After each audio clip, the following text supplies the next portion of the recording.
Good evening, everybody, and welcome to my very first town hall meeting. I'm so glad to see so many of you here today to hear some information. Again, a brief overview of what has been shared, maybe small nuggets of new information, but then have the main opportunity to ask any questions in your decision making for whether your child will move to a hybrid model or continue to stay in our all virtual model.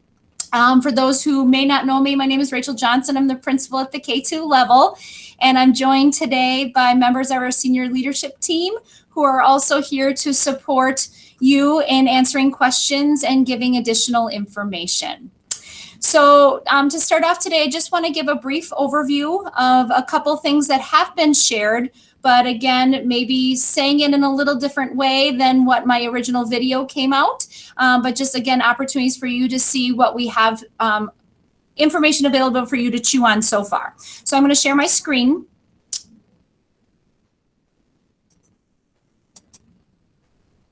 All right.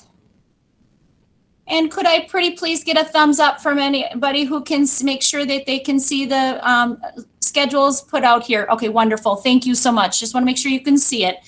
So in my presentation that was sent out to families last week, I shared a little bit of like an overview of what a hybrid model would look like for our students. So this is a sample of our basically A through K students. So our A through K students would be coming to school on Monday and Tuesday for the school day. And then Wednesday would look exactly like it does right now. And Thursday and Friday would be mainly student independent learning with touches of live learning streamed with their class. Again, time frame wise, like what we're doing now, where the students would have that kind of morning meeting and number corner chunk of time with their teacher and the B students who are actually in the classroom.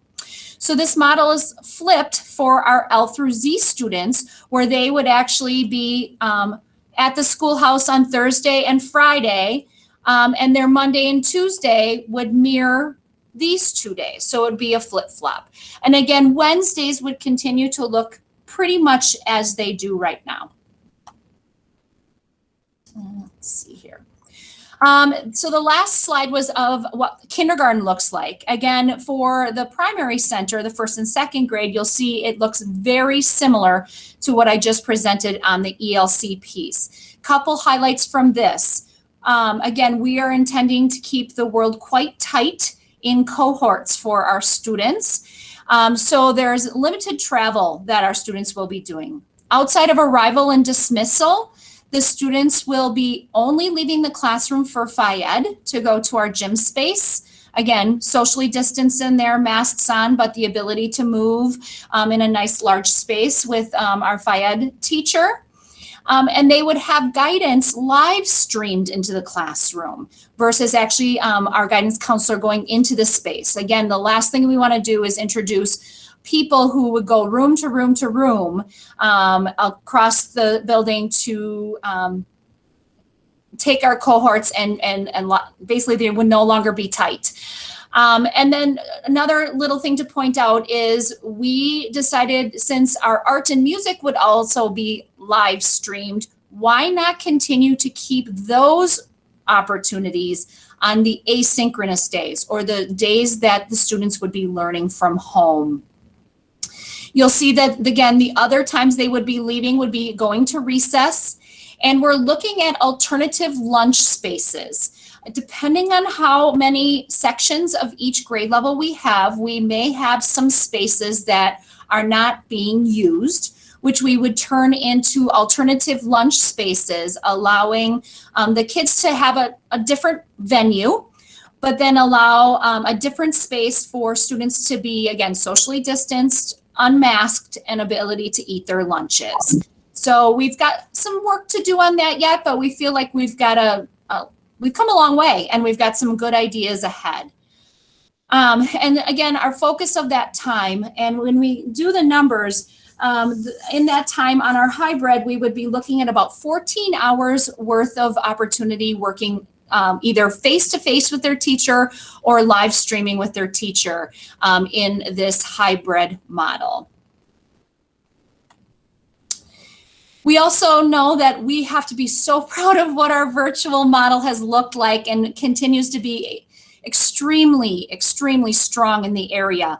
I've heard many people have heard how amazing our our virtual model has worked for our families, and the work that our staff have put into creating this opportunity for our students to learn from home. And I just want to assure families, this great work will continue. And you can see in this schedule, you'll see it looks very similar, if not pretty much identical to what we're currently offering. Again, the only little slight shifts was because our related arts teachers, and I'm just, again, so thankful for them. In our current model, they start class every half hour, which was having them cut their related arts times short with the kids. And they said to me as they worked with me on this, I want a solid half hour with our students. And so again, making sure that we can honor those requests to give that valuable time with them and students, we have slightly shifted a little bit of that live virtual related arts timing. But again, very similar plans. So I wanted to share those pieces. A couple things that I also wanted to share was the concept of our on and off ramps. I'm starting to hear from people. Mrs. Johnson, tell me a little bit about what it would look like if it's not working for my child in one way or another. And one thing I want families to understand is that there will be on and off ramps. So there will be that maybe a student needs to be quarantined. I want you to rest assured that that student would not then have to switch teachers during their quarantine time. We will find appropriate live stream opportunities with their teacher they're assigned in this new model. We will not make another change for students if we have to make a change at all. And I want to say that too. We are working really hard to keep our family connections and student connections with teachers. We are going to think creatively. Again, the planning we've already done in our reopening group has proven that we can think outside the box and come up with great plans. So with the fact that if students need to be quarantined and have their learning from home for a period of time, we will find appropriate opportunities for them to live stream into their classroom, not a different teacher for virtual learning. When it comes to on and off ramps for the models itself, we are finding that it's going to be a more feasible opportunity to do so when we take a student from a hybrid model into a virtual model, but the flip will be harder. The flip will take more time, have to be more purposeful, and the timing might not be as flexible in that model. So again, for kids who might need to switch because it's not maybe proving for their family to work as well as a virtual model, the opportunity to switch to that will come a little bit easier and potentially sooner than moving from the virtual world into the hybrid model. That makes sense. I think I shared in my FAQs, and let me just make sure I can find that. And then I'm going to turn it over to Brian Toth in just a minute here. A couple quick things that I've heard from families. Again, you know, once you've got your things submitted, I've already heard from families. So what can I change my mind? And again, I just shared with you, it's going to be tough to switch from a virtual into a hybrid model. And we can find some different avenues for hybrid to virtual. We may need to adjust class placements. And please know that through this process, I'm wearing my mom hat.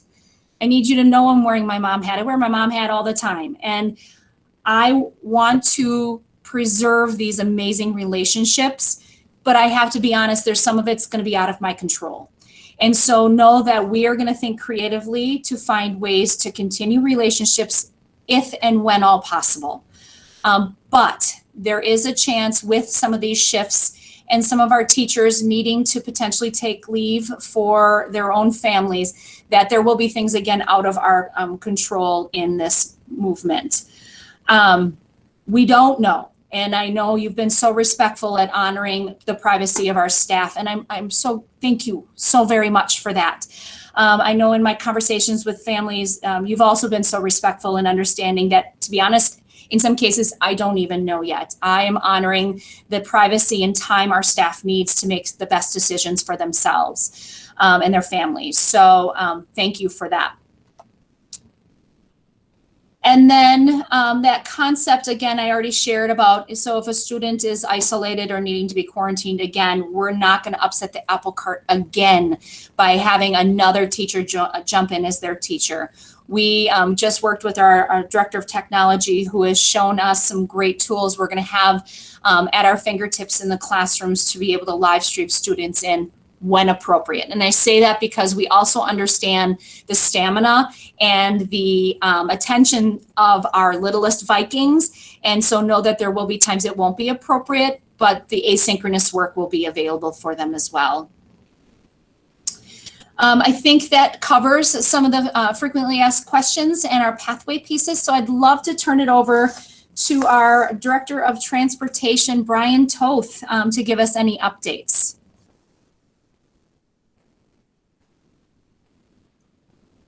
Great.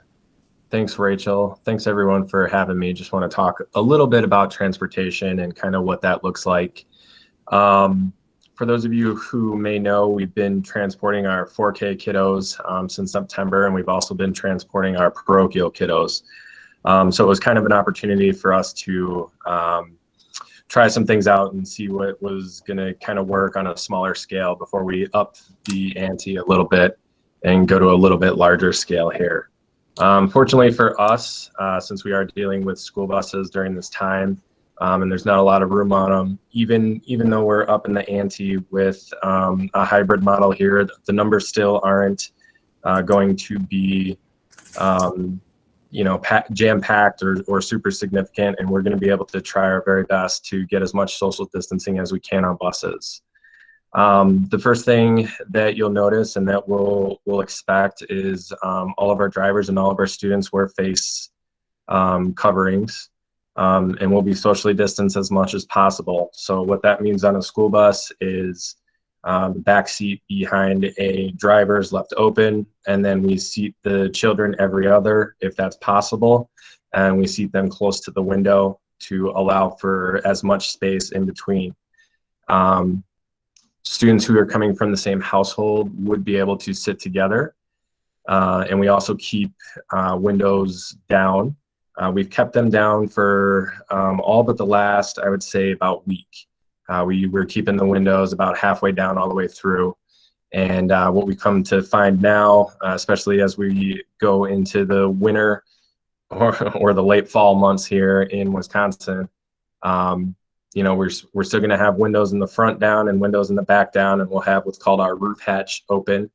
And the whole purpose of that is to just constantly recirculate that that outside and that outdoor air.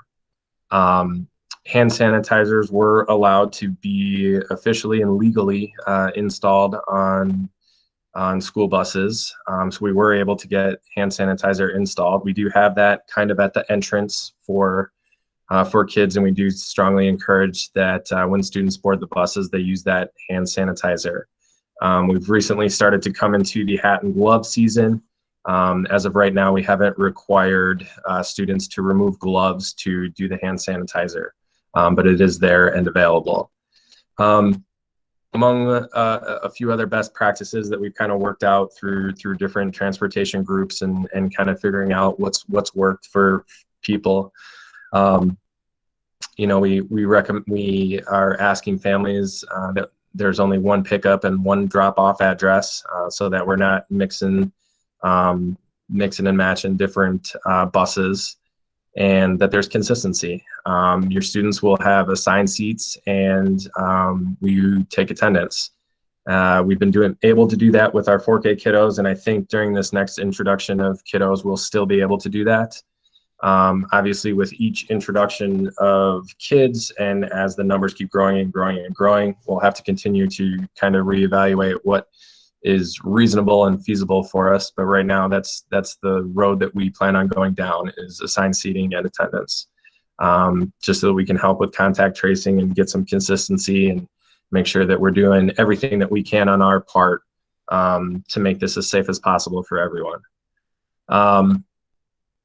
Another rule that we've been out there and reminding parents of 4K kiddos is absolutely no food and drinks consumed on the bus. This is a rule in general, but it's one of those rules that often gets overlooked, and it's just so much more important now that we make sure that we are really sticking to that, and no food and no drink consumed while on the vehicles. Other than our standard cleaning practices that we have going on, sanitizing after each route certainly adds additional steps and is something that we always think of when it comes to transporting the kids. Typically, when we're transporting more kids, we have transition buses. We're going to look to limit our transition buses as much as possible and make sure that kids are on, whoever gets on the bus gets off the bus, and there's not another group that gets on without some serious thought and consideration. So far with 4K, we've been able to do that, and depending on what our numbers look like coming into this K2, looks like we'll be able to try and stick to that. So that's basically all that I have for you guys. Just wanted to give kind of a quick rundown as to what it kind of looks like for us.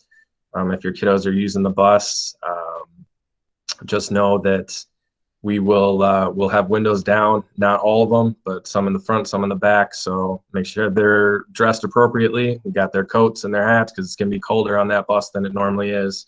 We're not going to be recirculating that heat the way that we normally would, and just trying to make it as safe as possible. So just please be conscious of that. And if you have any questions, by all means, we're all here to try and figure it out together. So any questions, just let us know.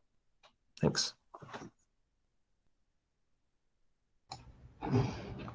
I think I'm up next. I'm Sarah Straka, the Director of Instruction. I'm just going to talk quickly about our survey. So you may know that the school district sent out a survey on Friday afternoon or Friday morning asking families their preference, what pathway they would like their K2 student to go, whether it would be the hybrid model, the virtual model, or even the third option was that you would allow the school district to make that choice. So far, we've had 413 responses, which is pretty neat. We have 470 K through 2 students, so we're about 88%.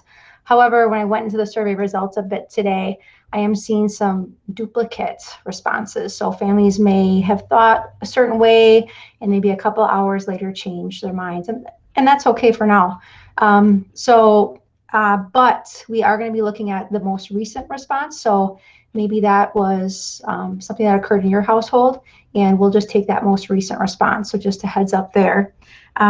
We are looking to receive all of our responses by 5 p.m. tomorrow, which is Wednesday.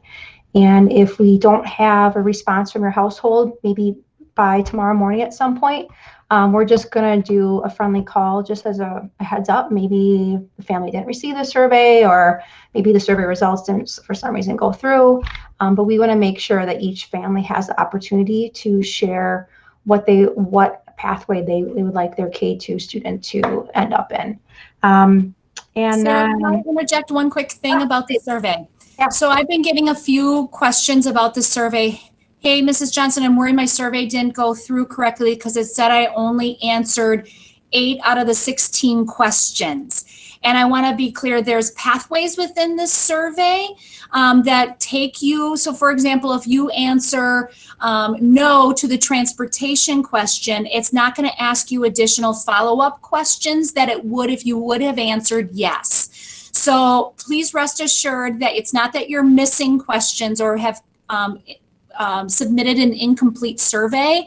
It's the fact that this is calculated in a way that asks different questions based on your responses. So thank you for your diligence and your concern that you want to do it right. I just want to have you rest assured that you are.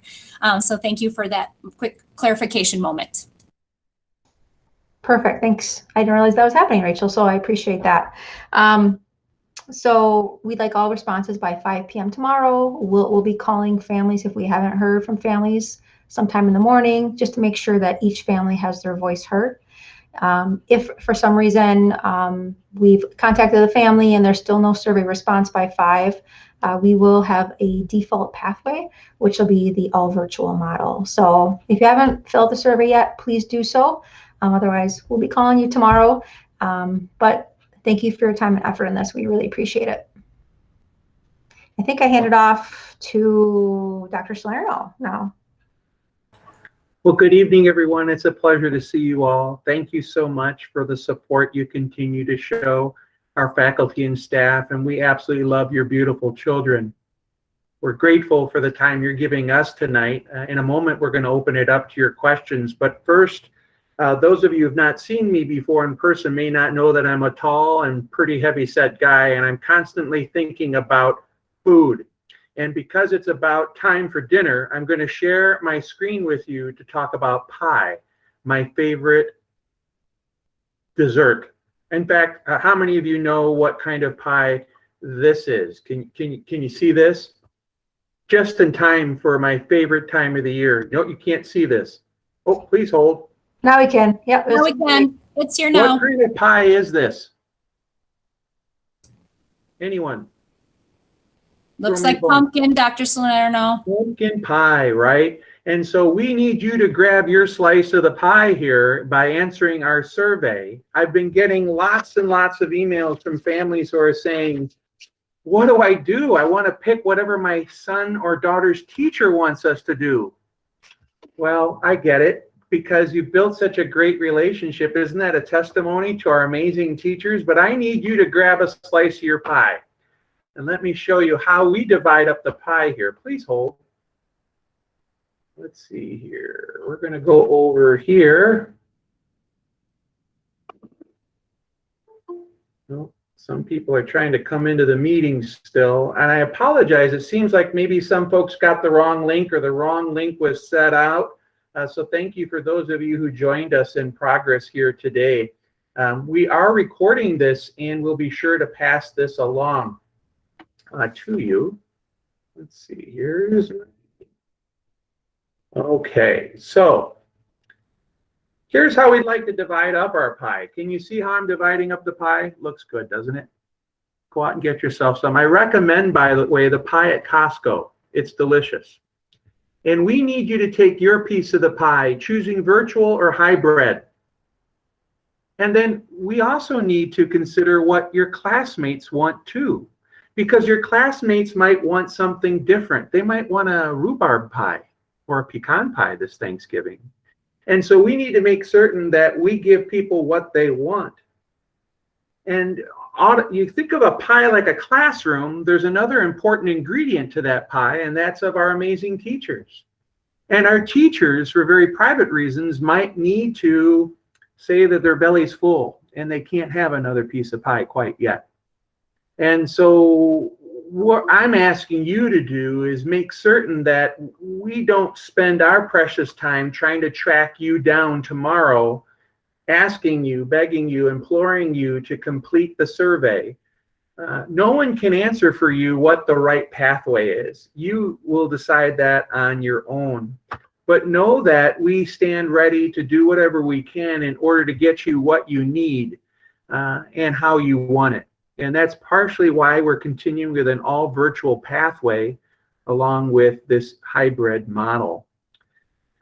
Some have also asked me, and other questions I've received is, hey, how exactly do I get access to all the district's protocols? Well, let me share with you, if you haven't seen it already, on our district's website, if you were to go to mounthorebschools.org, please hold. Share a tab with you. And you were to scroll down to the bottom of that page. Can you see my screen okay? Oh, darn it, I'm having the darndest time. It's just delayed. You're good now. Okay. They're ready for pie. You can see here along the bottom a couple of boxes that we think are important to you. Before I touch on some of those protocols, I do want to mention that we have a full complement of student services needs just here to the right, particularly around mental health and wellness during this time. If not only for our kids, but if you're like me, this is a difficult time. This is a stressful time, and I anticipate it's going to become increasingly more stressful as the holiday season is upon us. And know that these resources are available to you and your families. And then you notice this box is probably something you've seen before. It's our virtual learning platform, and we have questions all around our virtual learning hub and the like. But the box I want you to take a look here at right now is this COVID-19 protocol system. And while that cooks up, many people have said to me, Steve, what are you going to do when something happens? And the answer to that is very fact dependent. Every situation is going to be based upon the individual circumstances involved. And we don't want to alarm people, while at the same time we want to give you the information you need in order to make an informed decision. So this protocol that's been established by the good folks at Public Health Madison-Dane County provides some understanding as to what districts are being instructed to do in the event that something occurs within an individual classroom, or if it's in an entire school that would need to be shut down, and what might be those conditions in which that would occur. So that information's here for you, coupled with a number of other important pieces of information. How can you help make certain that we stay healthy and our kids can continue in the virtual model when we start on November 16th? Please, please, please don't send your kids to school if they even have one or two of these symptoms that's noted within this document. Why? Because we don't know if that is COVID related, and darn it, we don't want to take the chance. For your child and for the safety of those who are entrusted to our care, we just assume not have to worry about that. You may get a phone call from us saying, please come pick up your child. Do I know that that's an inconvenience? Heck, yes, I know that's an inconvenience. I'm a dad too, right? But know that we're only making decisions based upon what we think is in the best interest of the entire whole. And we're just grateful for your continued partnership. I've heard from other superintendents who've told me stories about some parents who are maybe masking some of the students' fevers and the like. Please don't do that. Please don't do that. We only want to make certain that you and your children are safe and our staff are safe. We want this to be as successful as possible. So I think at this point in the conversation, let's serve up some pie. How about your questions? Give us your questions, your comments, your concerns. I will tell you this much. I don't know that we're going to have the answer to everything at this point, because this is still something we're working shoulder to shoulder with our staff on and making plans. But know that if there is a question we cannot seem to answer right now, we will definitely maybe have another one of these chats or put something out to you through a screencast-o-matic. So anyone wishing to speak, by all means, please go ahead and unmute your microphone and share your thoughts with us.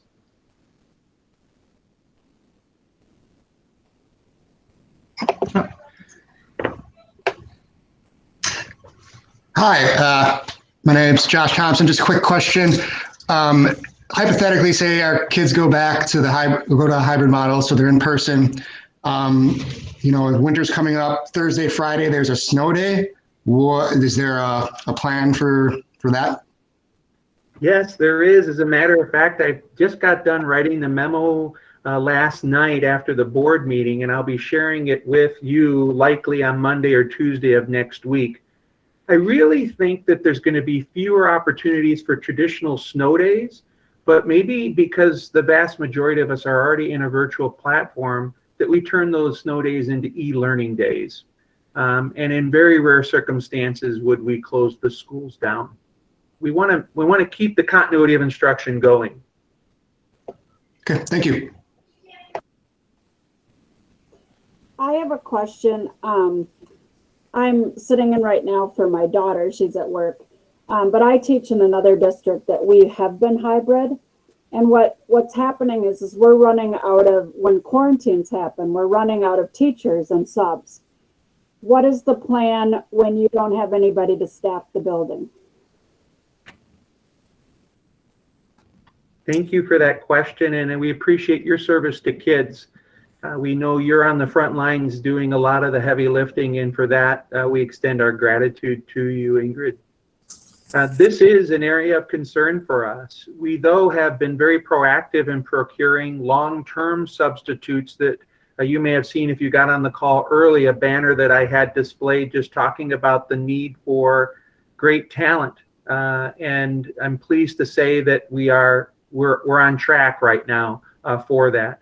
That doesn't mean that the facts may lead us to a different circumstance down the road that might require us to do what some school districts have had to do, which is to close down for a period of time due to the need to quarantine or due to staff availability. Our goal is to mitigate that as much as possible, though.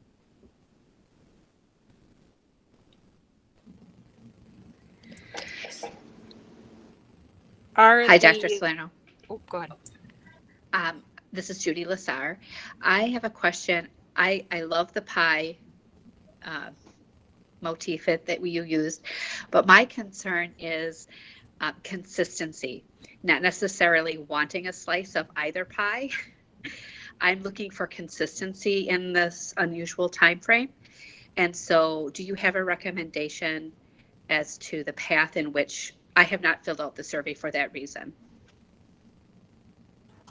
Oh, what a great question, Judy. Thank you for asking the question. You know, I sense that the pathway that will provide you the greatest consistency will most likely be the virtual pathway. Because every day we can expect, regardless of other variables or extraneous issues, transportation, lunch, sick teachers, sick students, you will have that constant. There is some risk, and that risk comes in with regard to the hybrid model. It is our goal to have class for our kids as often as we've indicated in that schedule, but we know that there's other facts that might impact our ability to fully deliver in that regard.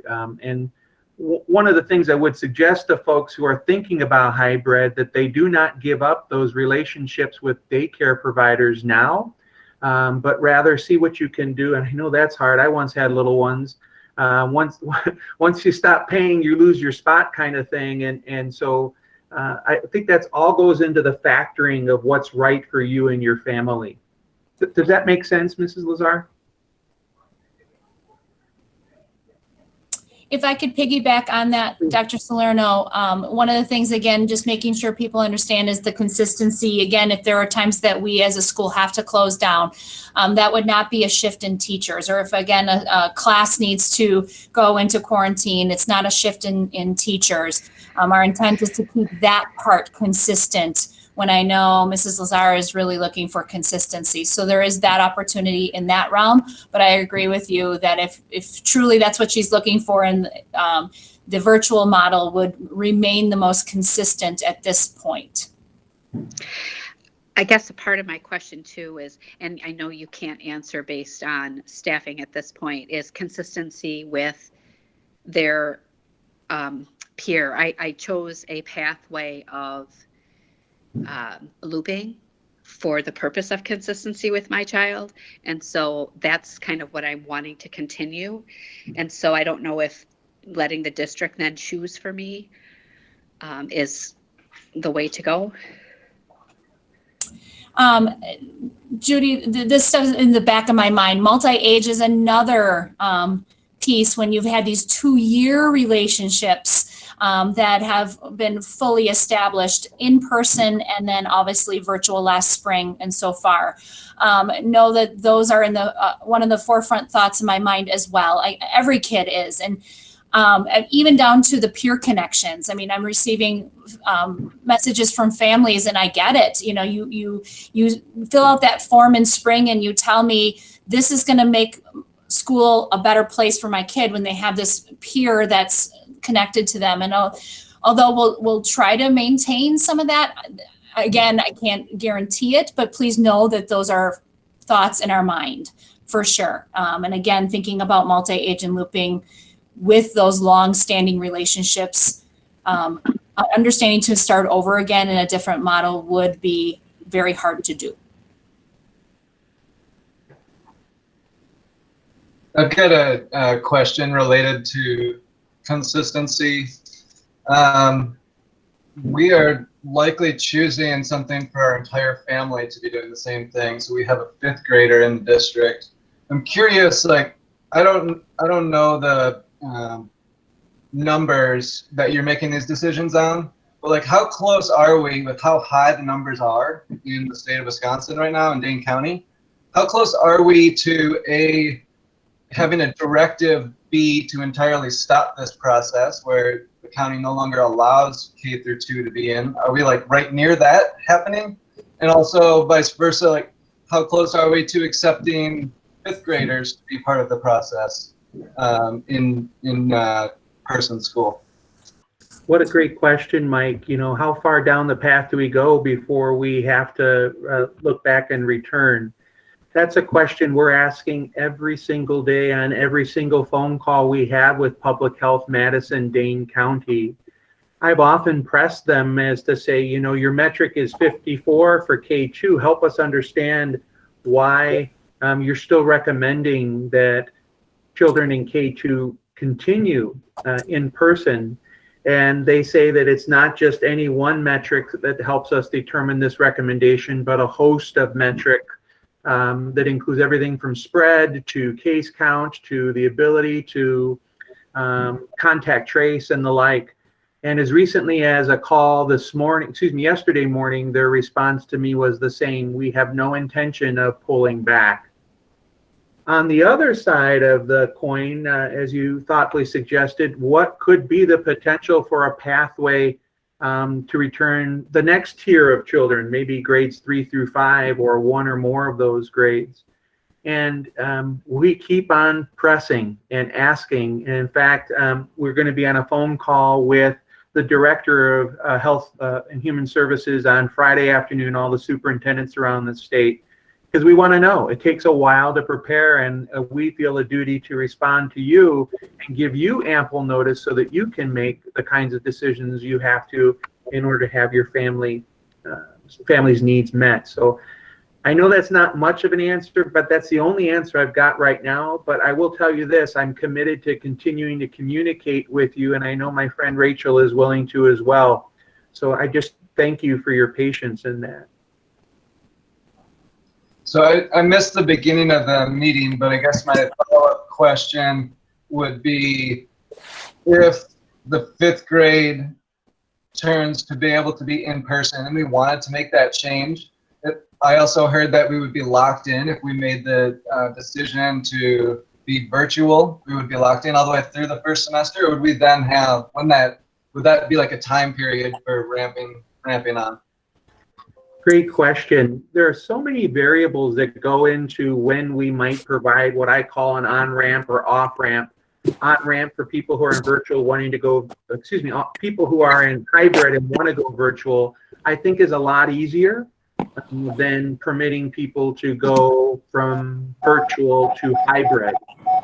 And the reason for that is because there's a lot more in terms of dynamics that are at play with transportation, physically distancing students, making certain that we have the food and all those kinds of things that go into prepping for hybrid. So when would that occur that we would allow families to come back into hybrid if they so chose? Our goal would be to mitigate rebalancing classes again, right? We don't like to disrupt the apple carts. We want to keep that from happening a third time. While at the same time, it would likely be in concert with any increase in class sizes, 3rd, 4th, 5th. I would envision it would be happening about that time. Okay. That's having to make certain that we have enough transportation to cover the needs of all the children and families who need that transportation. Sounds good. Yeah, thank you so much for your thoughtful questions, Mike. Really appreciate it. How about others?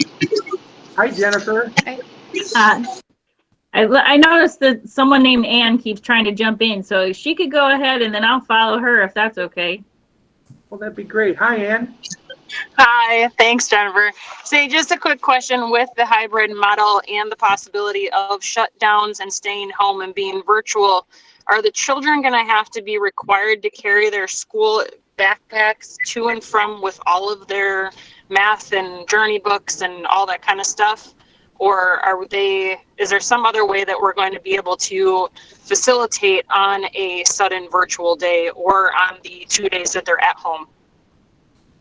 And that's a great question, one that we're still trying to find the answer to. We know, my own kids go to a place once a week to have a different environment for learning, and I know I pack up their world. And those backpacks are brutally heavy. We're going to try to minimize how much needs to come back and forth, but recognizing the essentials. And then also being careful and thoughtful about, again, deciding if that device that you're borrowing from school would need to necessarily come back and forth or stay at home. Again, I have third graders. I'm not sure I want them bringing a device back and forth from school, and nonetheless a kindergartner. So just thinking carefully about what we can do minimally, but then also recognizing we're still going to have this amazing Seesaw platform that will be able to host a lot of those visuals. And teachers are getting super creative at finding different online stories and resources that, and then also our Big Journeys books. A lot of that stuff is available in our Think Central. The ways that we can gather that stuff for our staff, for without necessarily the tangible book in hand. So although we haven't fully decided what that looks like and what it will be, please understand that we're going to think about it carefully and understanding what we truly, the necessities, if you will.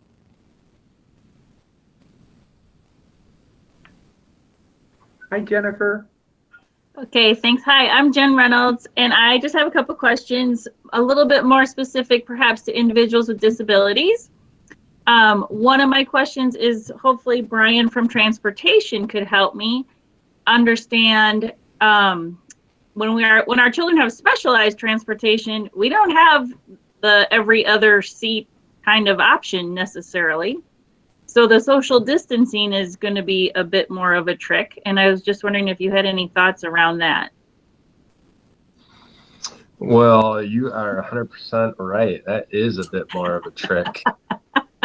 So currently we have a small population of our plus community that is attending school. So we are transporting some students.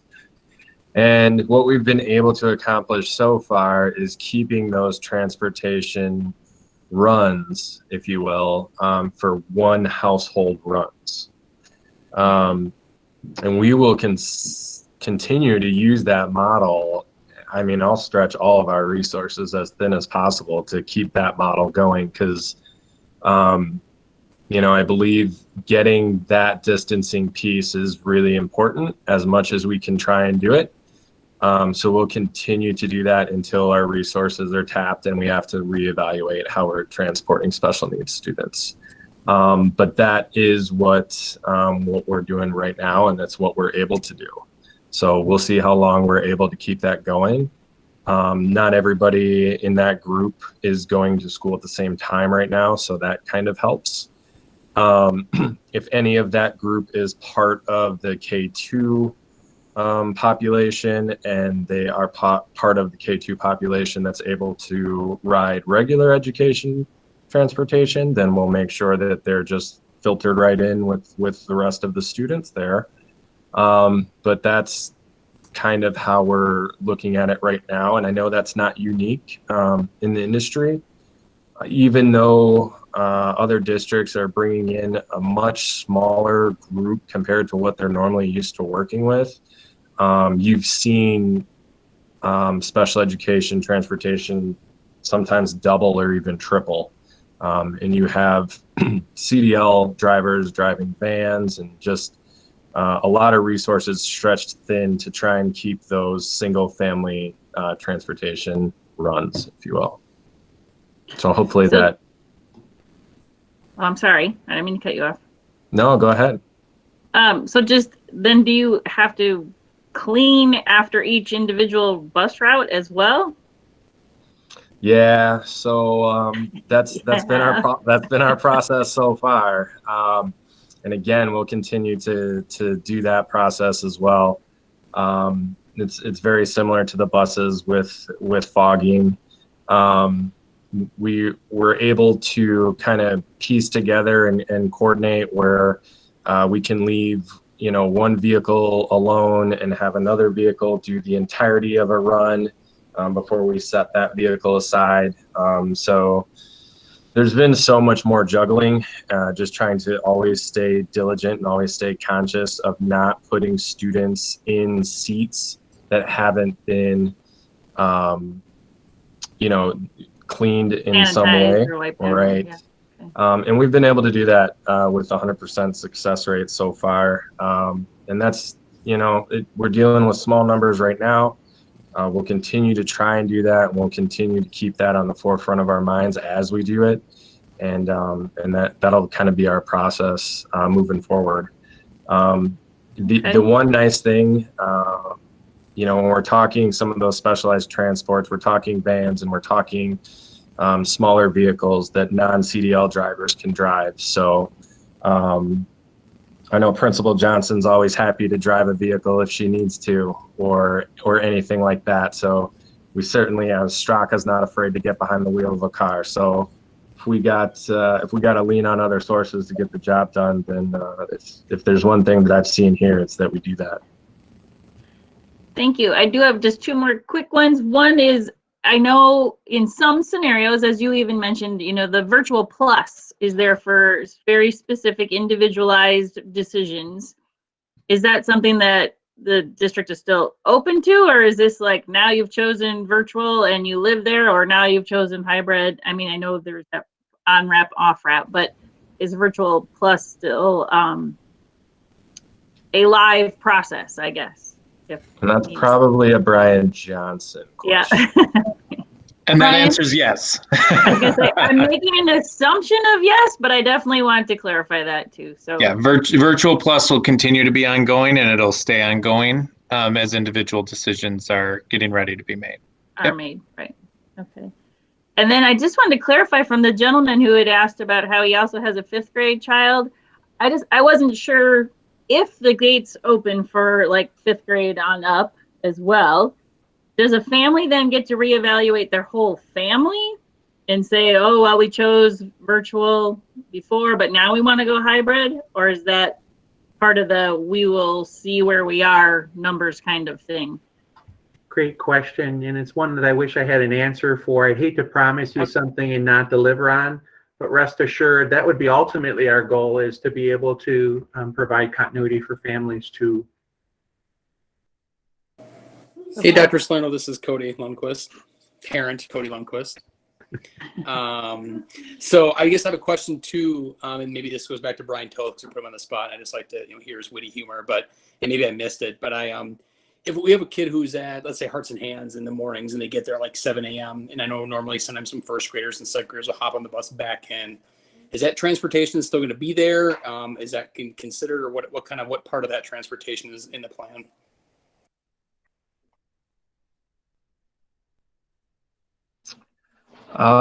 So you're asking if transportation from school will still be available out to the different daycare sites, correct, Cody? Yeah. Yep. Yeah. So right now, we've got people filling out that they'll be dropped off at Hearts and Hands or Little Vikings or whatever the case is. So we'll still be providing that transportation out to those sites. One thing that we're asking that we can allow is, not to drop your kiddo off at Hearts and Hands on Mondays and Tuesdays, or Mondays and then Tuesdays drop them back off at your home. So the Lundquists wouldn't be able to ride in that scenario. But yeah, we will be heading out to the daycares. The one I would say the trickiest thing that we have to figure out right now is how to get our 4Ks to the PC. That's probably the trickiest thing for us right now. That's going to involve a transfer bus or buses of some sort. So then we'll have to figure out if those buses can then be used, if we have to use them or not use them. And then how does it look like on the inside as far as cleaning and where we put the students and things like that. But we definitely will still be visiting the different sites around town. Thanks, Brian. Yeah.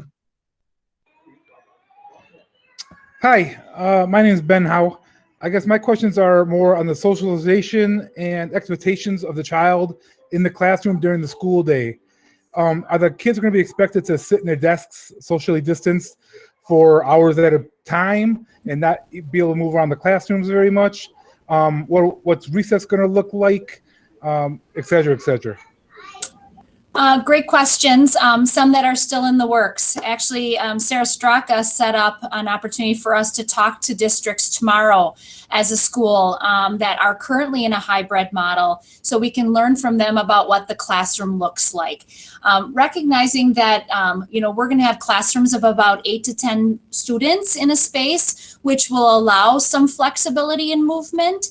I envision kind of finding those spots in the space that students identify they can visit in the space that are naturally distanced. We also, again, these are 5 to 7 year olds. We know they need to move. We know they need options in their learning. When it comes to recess, that's still in the works. Currently, we're looking at a potential model where we have zones on the playground that will be visibly split so the cohorts stay tight, but they have great options in their zone to play with or do in their space, and making sure that our kids get to visit different zones on the playground in their 2 days at school so that they have different experiences and opportunities. So know that those are in the works. I'm very excited about some of the potential examples that we've already had created by our Dean of Students, Katie Ganinin, based on some of her ideas she's come up with. And so we'll be looking for our reopening team to refine that, understanding again that we really want these kids to be moving and playing. So I hope that gives you a gist that it is not going to be sit in your desk for 7 hours. There's going to be options and opportunities, especially with very small groups in classrooms, what we can do to give kids movement and options. One of the questions I love getting from families as I'm out shopping or at church or wherever the case might be, I hear from people say, what can we do to help you as a school district get this launched successfully? And I've always given the same kinds of answers and wondering if maybe I could just kind of give you the Reader's Digest version of that right now, and then maybe leave it open to 1 or 2 more questions. Then we can stay back for those who might have more questions. But first things first, would you mind just maybe building some stamina with your kids about wearing masks at home?